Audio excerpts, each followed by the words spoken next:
It's lunchtime.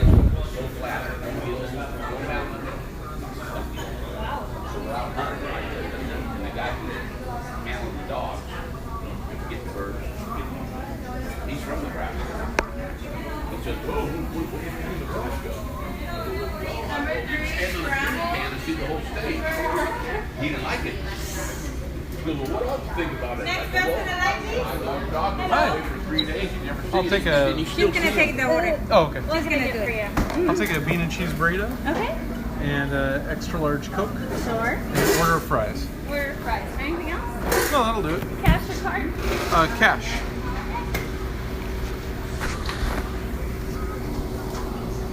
It'll be a 1070. Thank you. Thank you. Thank you very much. I'm sorry I did not get a chance to listen to that till today, but thank you very much. I will definitely use that. That is very, very good. Thank you.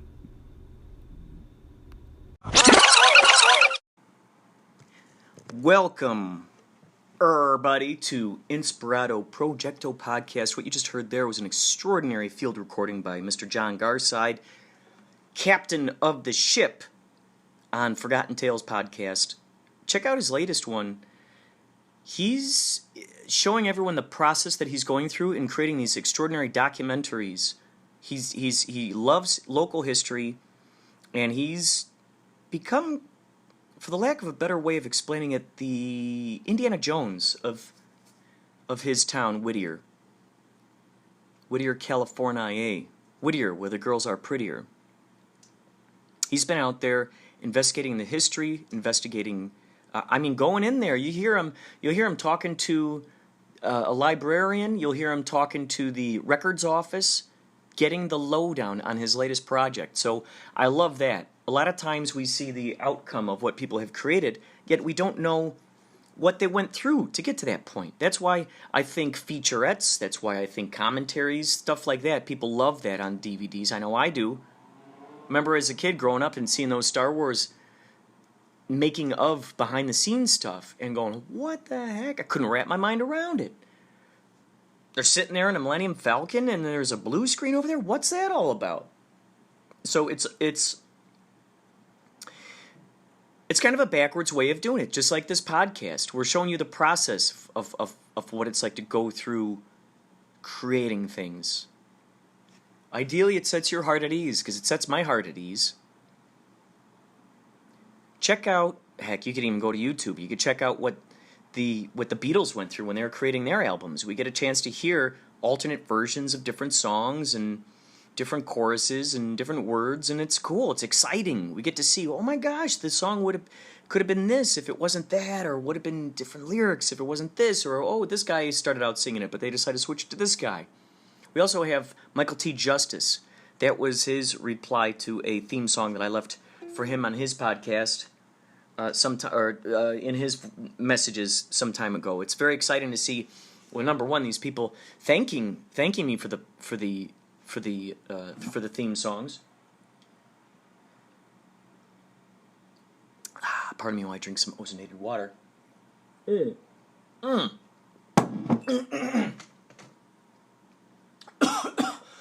Yeah, I went down the wrong pipe. Whew. It's exciting when folks thank me for the theme songs, and then when they incorporate them into their podcasts, that's a whole extra layer that I didn't anticipate. You never know how the seeds are going to grow. All you know is the intention that you put into planting those seeds. The intention. Bam, good vibes. There you go. You see how it grows. Intention. Apple seeds. Bam. They come back later and you see there's a forest of apple trees. You never even realized it. Here's something fun. Oh, what was it?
there you have it.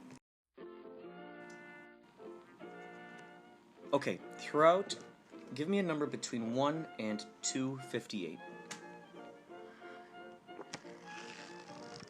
Between 1 and 258. Tell me when to stop. Stop. Okay. Here we go. This is by, I thought I'd read to you from the Tokyo, Montana Express. This is Richard Brautigan. Richard Brautigan, one of my favorite authors. Florida. Sometimes it's nice to get mail here in the winter.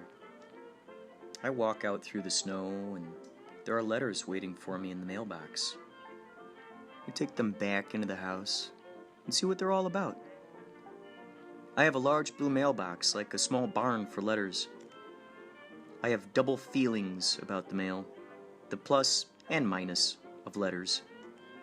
Some letters are interruptions and distractions, requesting, pleading, or demanding a piece of my life, most often from people that I've never met. I wonder if I were to ask them as a personal favor to me not to take a bath for a week, if they would do it. I don't think so. And some of the things they want me to do are just as inconvenient. Other letters are like glasses of cold water, clear as the North Star on a very hot summer afternoon. They make me feel better and renew me, and I'm glad that I'm alive.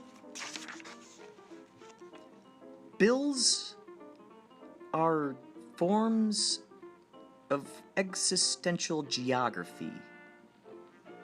They are the dollar sign maps of where we have been.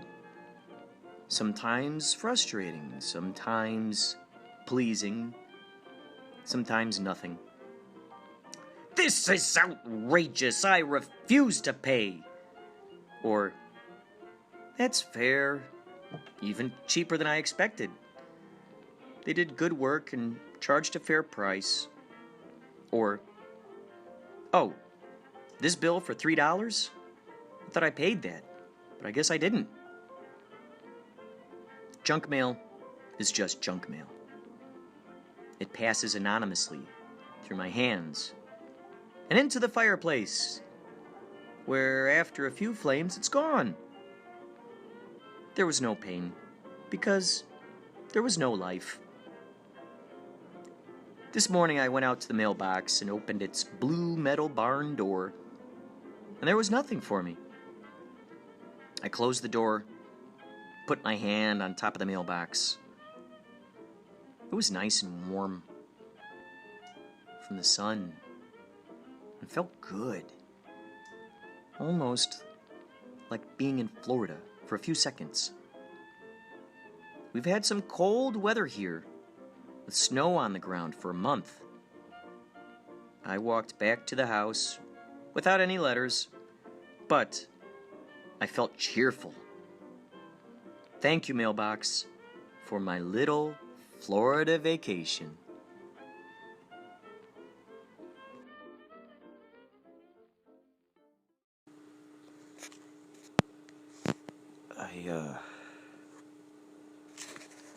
I just woke up.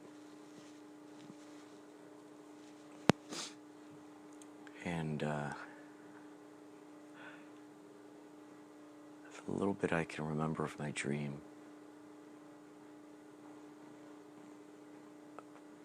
I was inside of, well, a spaceship. It wasn't much bigger than, let's say if you were to construct a spaceship out of like 3 dumpsters, 3 garbage dumpsters. It wasn't much bigger than that. It's about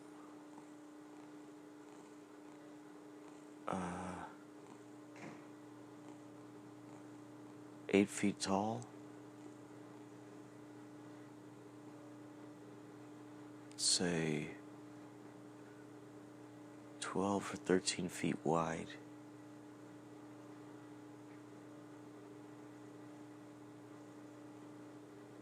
And the spaceship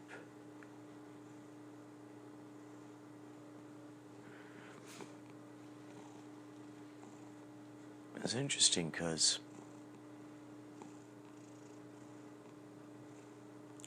I think there are 4 of us.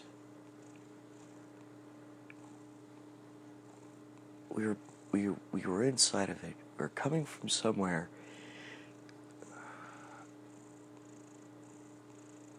The word colonial is coming to me. It seemed like modern times, or maybe even possibly future times. Yet the town had a colonial vibe, though I've never been to a colonial town. I just know the vibe I get when I see those pictures. Photos of the, what do they call that? Yeah, like Maine and Rhode Island, like that kind of vibe that you get. And so 4 of us, we weren't, I don't think we were wearing spacesuits or anything.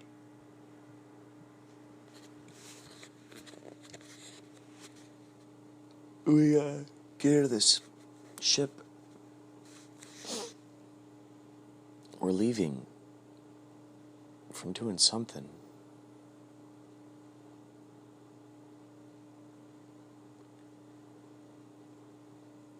Get in this ship, and one of the guys pushes the button that closes the door. But there's an issue. The door keeps... There's a lock on it, but there's like... It's like a 2 or 3 inch gap that just keeps... It's kind of rattling. And I'm thinking, okay, this is probably not good to go through deep space.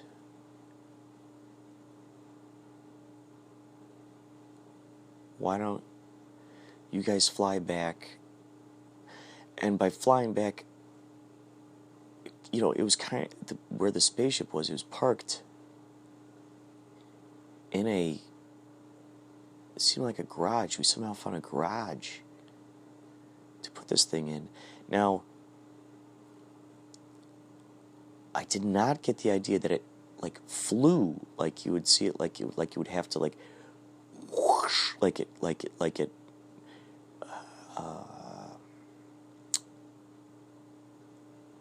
propelled itself out of there. I got the idea that it sort of blinked out of existence there and then into existence to wherever we were going. And I thought perhaps me being on the ship was just too much weight for it or something, and that's why it couldn't close all the way. And I said, okay, guys, I'll stay behind. You guys go and then send it back, send the ship back. You know, when you either send the ship back to the same location or bring one, or one of you guys fly back here. And I didn't know.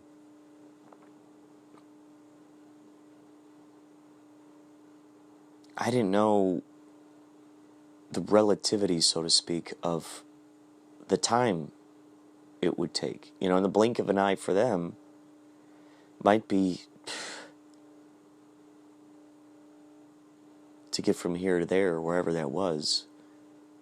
It might have taken, I could have been sitting around for hours, days, you know, weeks, months. I didn't know how long it would actually take to come back here. You know, when you hear about dealing with the speed of light, it's time moves differently when you're in the light than when you're standing outside of it.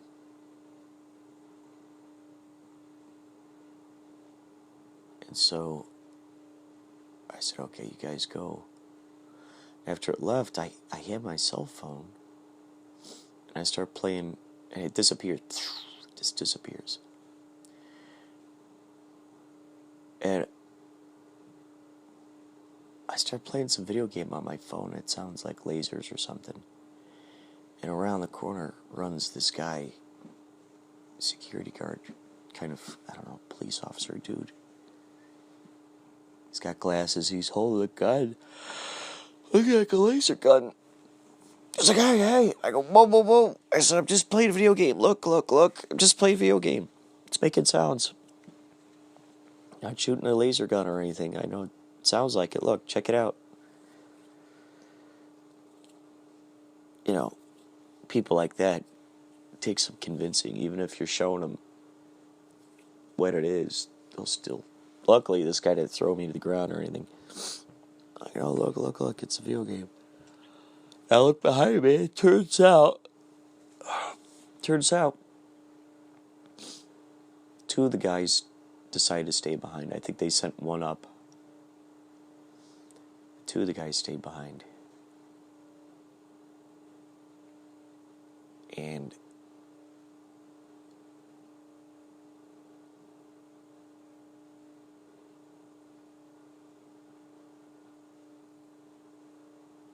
that's when the cats started bouncing around on the bed, waking me up. It's 8:30 something right now in the morning.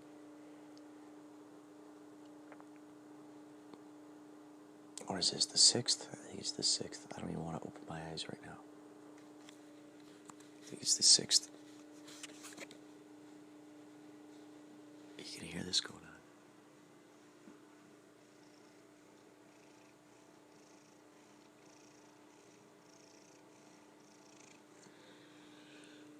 Cats usually act like this when they haven't been fed. You know, wake up, I'm hungry. Wake up. Good day, sunshine. Time to feed me.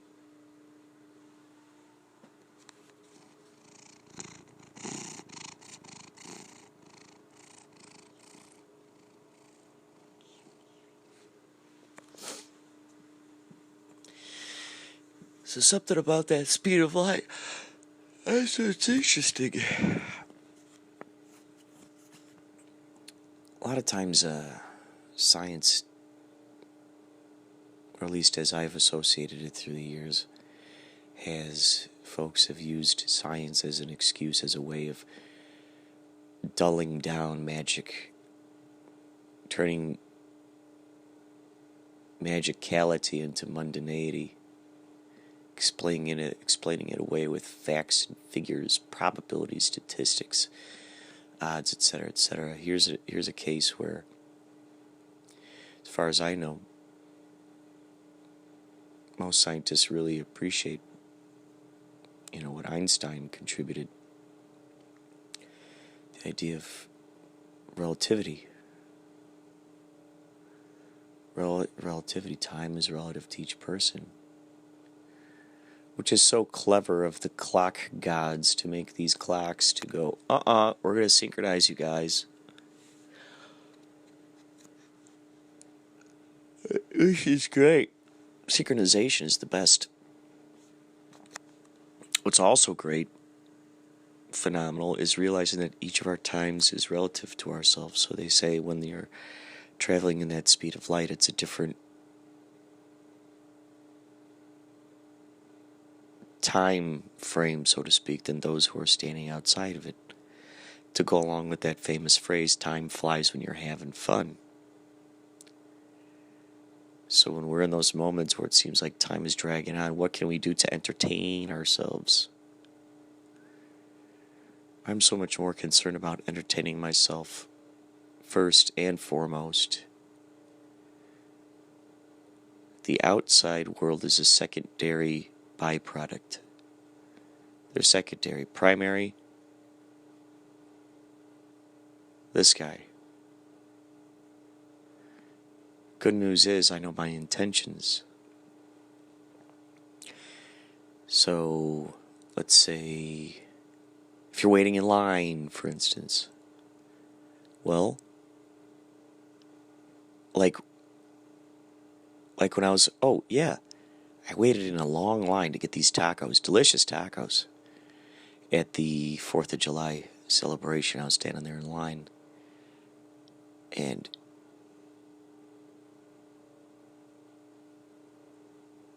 I just looked around and just looked at the beauty,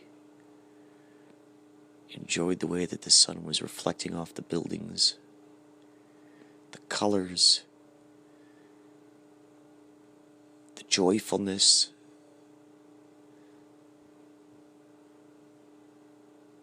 the fun that the couples were having with each other.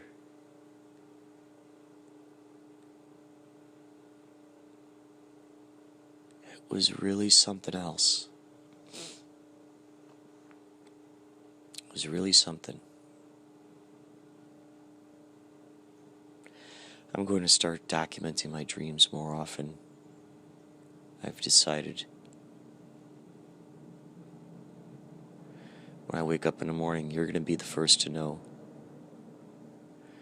I used to just record it into my dream, my voice message thing on my app on my phone, and now with the invention of Anchor has now successfully become my idea book of sorts, my place of putting the ideas down into. These are all gifts for my future self. And it's important that he has this information to look back on, listen back on.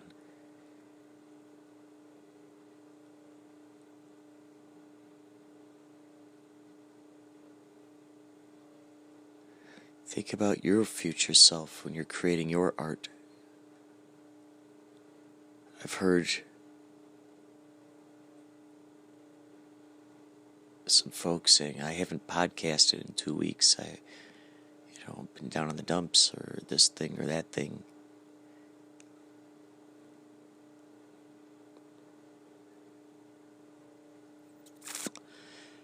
There's this, when I went to Columbia College, we were in the plays. Sheldon Patinkin, by the way. Sheldon Patinkin. He was the artistic director of the theater department at Columbia College, Chicago. And also the artistic director of Second City. He knew all those guys.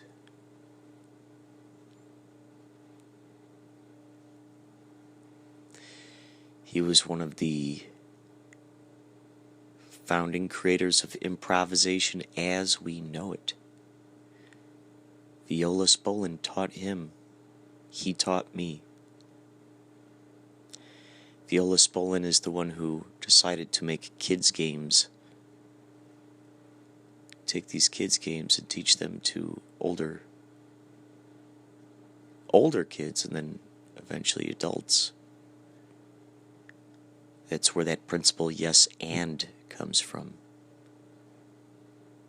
Building into it. So, he would tell us, when we were in these plays, he'd say, your characters might be getting in an argument about the hamburger. Your argument is not about the hamburger. It's not about the hamburger. The hamburger is likely an excuse for this couple to argue about a particular issue that has been bubbling beneath for a long time.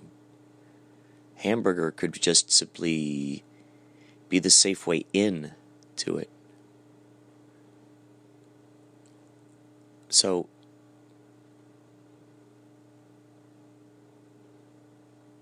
when I hear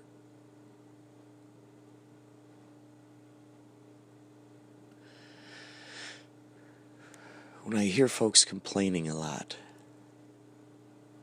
and that's it, output of complaining. A lot of times, it's just there, we want to get it off our chest. I feel all this weight. I'm recognizing all this weight. I want to get it off my back, off my shoulders. Unhinge those ankle anchors. Get them off. Get them off. Then once that happens, sometimes they don't know where else to go from there. The next step, I'd say, is now that you've emptied the cup, so to speak, out with the bad, in with the new. In with the new. That includes K and EW. In with the new, in with the no, the K and OW. In with the now and OW. Well, what do we want to fill that up with? Positivity, I'd say. Optimism, I'd say. All of the empowering aspects. All of the exciting, delightful, joyous, empowering, enlightening. As Bashar says, if you want to be enlightened, lighten up. Lighten up.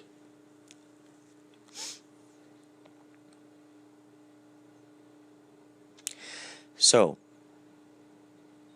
what I've discovered is a lot of times when I'm got stress, I got stress in these areas. The stress is like a flower on a tree.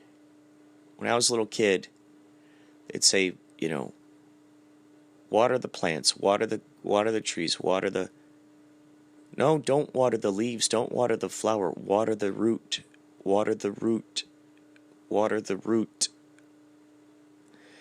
Something we're complaining about is something that's in the leaves, in the flower. That's the complaining thing. What is it rooted in? What's it rooted in? Oh, a feeling of, I don't think I can handle this. That feeling of, I don't know if I got the power to handle this. In that moment, it's a good thing to kind of think back on those examples where we found ourselves in situations similar to that. Heck, even worse, let's dial it back, even worse than that, where we thought, oh my gosh, I'm trapped in this room, how am I going to get out?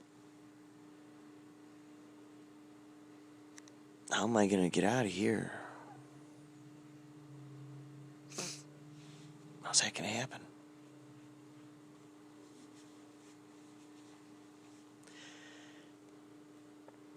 And look at that and realize it was mostly in the illusion of a dire situation. See, if there's an illusion of a dire situation, there's also an illusion of a solution. Look for the illusion of the solution. How about that? It's all an illusion. Be in the delusion of the solution, right? So, when we're in that moment where it seems like, inescapable, and all those times what has swooped in, the unexpected. We didn't expect a helicopter to fly overhead with a ladder. Sky, you down there, climb up the ladder. We didn't expect that. So it's those surprise, mysterious, beautiful, exciting circumstances have happened in the past. And they will continue to happen, and they will continue to happen in even more extraordinary, even more Twilight Zone, just crazy, mind-exploding ways. It'll continue to happen. Trusting in that and knowing that happens, I'll tell you what if we were to trust more in the unexpected, crazy impossibilities more than what we're actually seeing in front of us, the illusion of what we're seeing in front of us. Since we are the definers, since we are the authors of our stories, switch the story, switch the delusion, switch the illusion. Feeling depressed? Say no. No, I'm not going to be depressed. Get the depression outside of you. Turn it into it's a parasite. It's a parasite.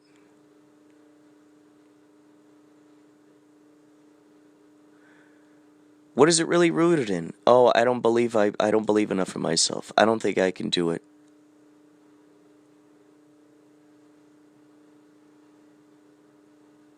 Okay.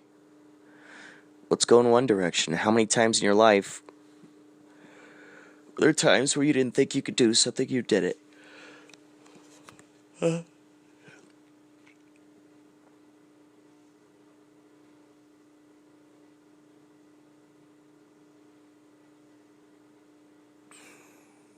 How many times did it work out? How many times have you seen it work out for others where it seemed like a dire situation, where it wasn't going to work out? Count up all of those. That'd be a good thing. Write it down in those times where we're going, oh, this terrible thing, oh, this terrible thing, this terrible thing, this terrible thing, this terrible thing, this terrible thing, this terrible thing. I had a friend, I had to cut him loose because it became toxic. I was under the delusion that I could save this person from their dire self. I thought I could point this person, make them aware of the dials that they had on themselves, that they could turn up the volume on of their greatness. Who'd complain all the time. This girlfriend that he had, just treating him bad, or he'd break up with her, always crying about her. He even got a tattoo which became a symbolic representation of them breaking up. To each their own. However, I wouldn't want to carry around a symbol on my arm of a big reminder of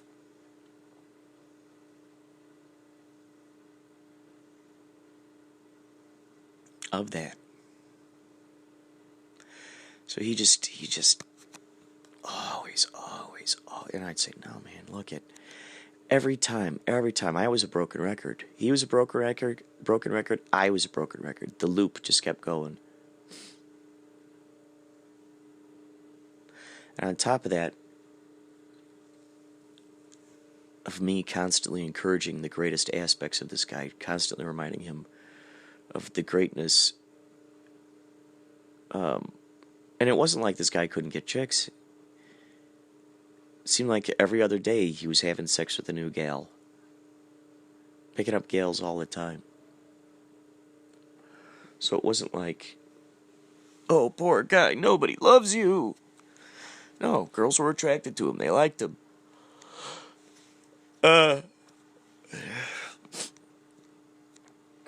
And the guy was on pills. And very, very little encouragement towards my exciting aspects. He would just mostly make fun of me and stuff. And it was like, what the hell? Why am I hanging out with this guy? And I saw the better in him, you know? I'm like, dude, when I first met him, funny guy, just funny guy. And just became a depressed mess. And so one time he, should I go back with her? Should I go? And instead of me saying, no, don't go back with this girl, I said, yeah, you should. Look at all the wonderful things she does for you. She treats you kindly. She says nice things to you. She really, she sees your great potentials. She always, you know, I mean, you're always telling me about all the great things she does for you, and all the great times that you share together. Yes, you should definitely go back with her. I held the mirror up to him. I gave him the complete opposite answer.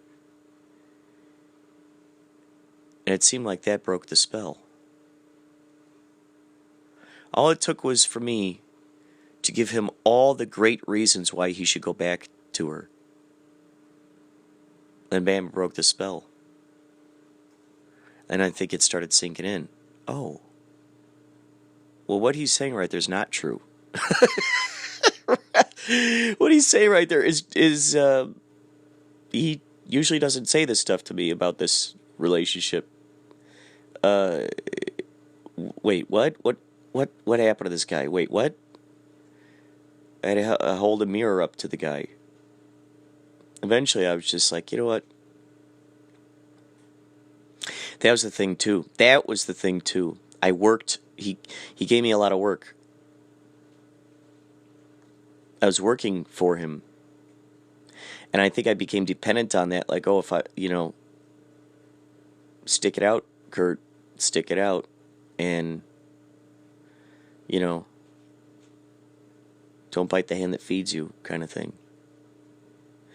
Usually when I'd point out to him how nasty he would be, he'd go, Kurt, don't bite the hand that feeds you. And I'd be like, well, you're getting something out of this too.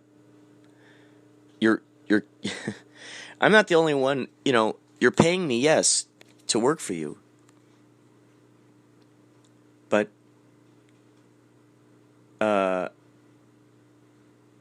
can you find someone else out there that you could pay so cheaply to help you carry around this DJ equipment and set up this stuff and help you break it down and, you know, if you're paying me minimum wage,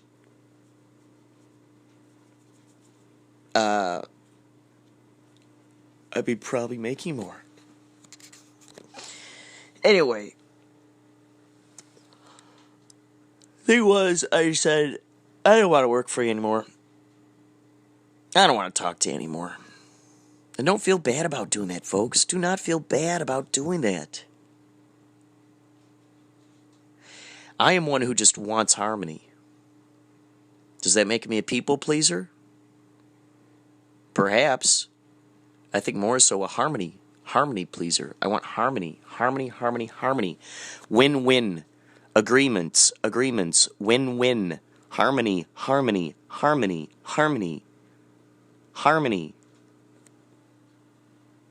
Is that what we all want? Or do we always want to be the person who goes, in your face, I told you so. I told you were wrong. I told you I was right.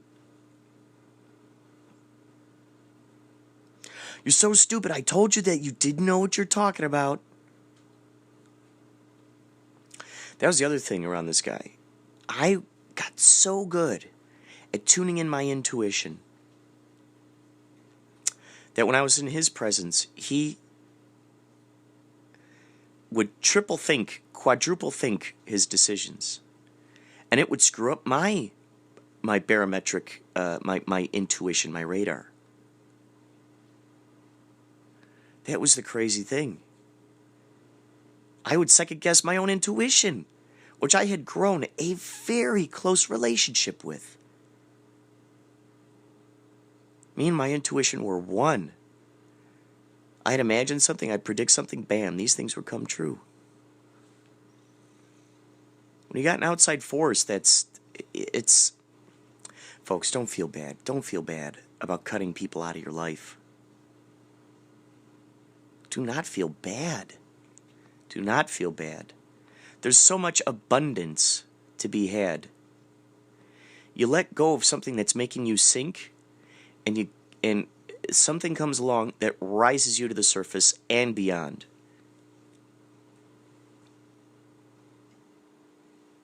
The funny thing is, you have to let go of the one thing for the other to come along. right?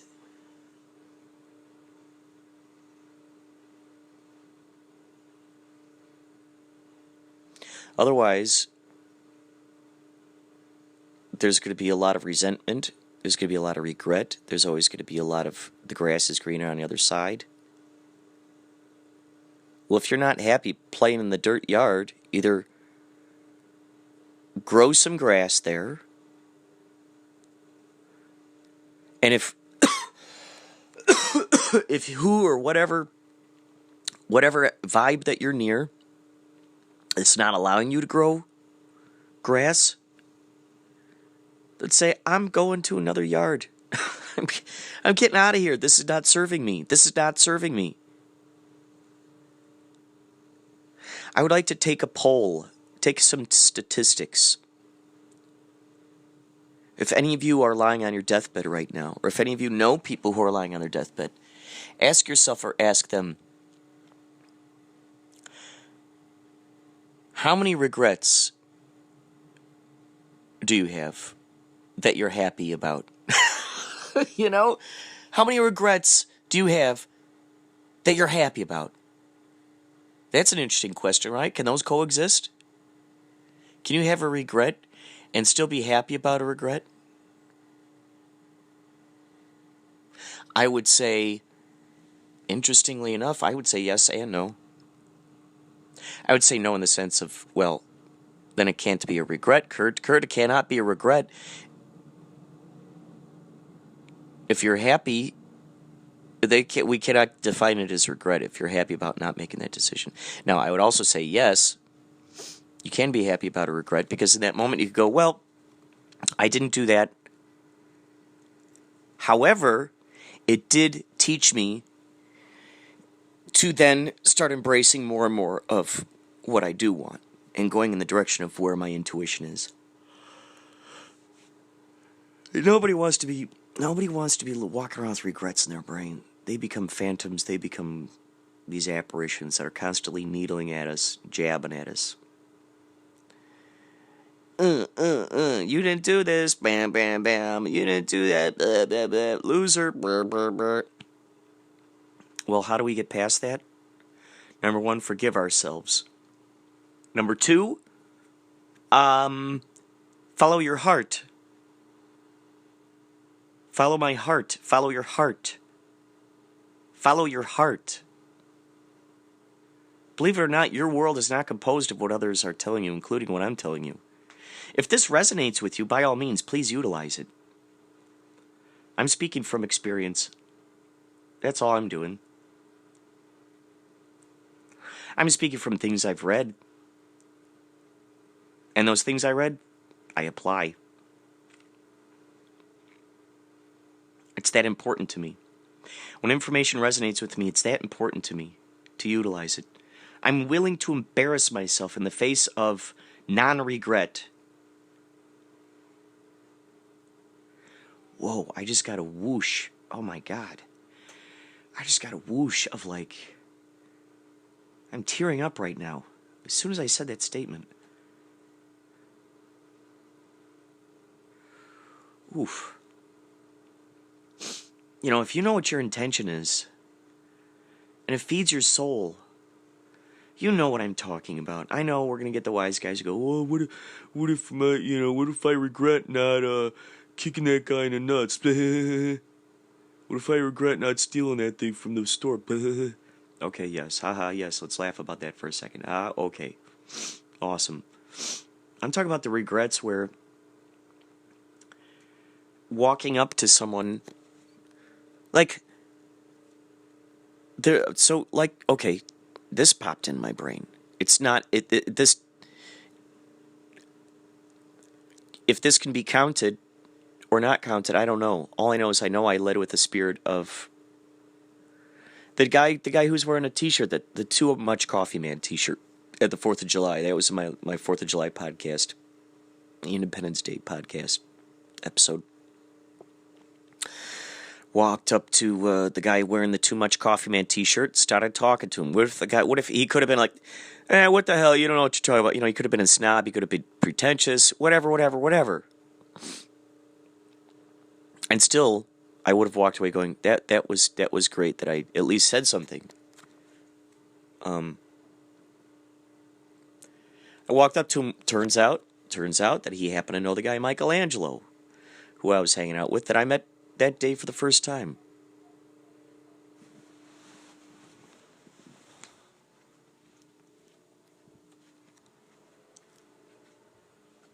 And then what did that do? That led to this whole crazy conversation. I mean, man. So the next time you got a vibe, I'm gonna brew up some the good old fashioned ozonated water right now.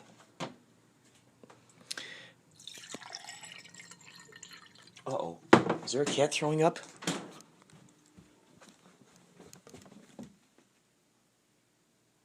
Yeah, you did throw up, didn't you? Ugh. It's such a terrifying sound when you hear the cat. It's like they make their noises, they make their sounds, and you're like, oh my God. I run in there, I wake up out of a deep sleep, I grab the cat, open the door, swoosh open the door, put the cat outside. Go throw up out there. So the next time you find yourself in a situation where you could either say something to someone or not say something to someone.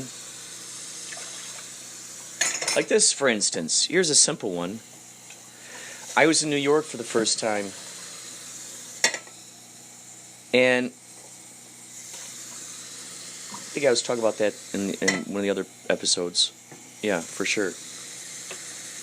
Yeah, actually yesterday, in one of the things yesterday or the day before, one of the episodes, I was out there, and I was in the subway, and in my brain, this is just a simple one.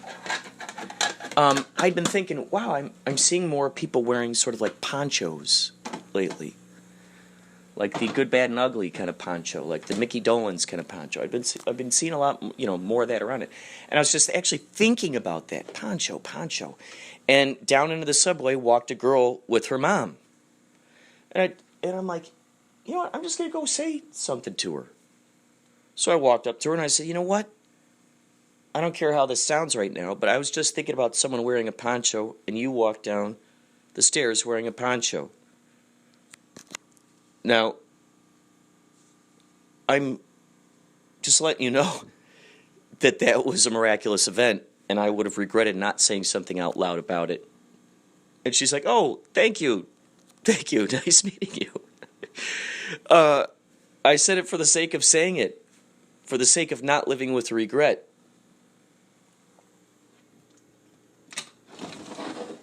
The regret would have also been, why did I let, quote, fear, unquote, take over? And what is there to be fearful about telling someone about something magical like that? Perhaps now she walks around, and the next time she thinks of something miraculous and it happens, maybe now she will take notice of it. You never know how these reverberations go. Yeah, she had a strange look on her face. But now guess what? Now I have this story to tell you. Even our follies become fun stories. Even our, I wasn't expecting any kind of reaction. In fact, her going, oh, okay, well, thanks for telling me. That was a much more favorable reaction than going, get away from me, you weirdo. Even that would have been funny, right? I could have told you that story and going, yeah, and then her reaction was, get away from me, you weirdo. That in itself would have been funny.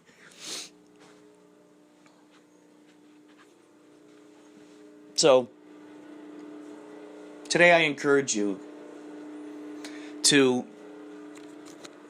do something that might seem embarrassing. I don't know. I've got longer hair now and a beard. So anytime I see a guy who looks like me, I go, doppelganger! Doppelganger! Hello, nice to meet you. It's rare to meet your doppelganger. How cool is that? Maybe now he'll go do that to another bearded Jesus-looking fella.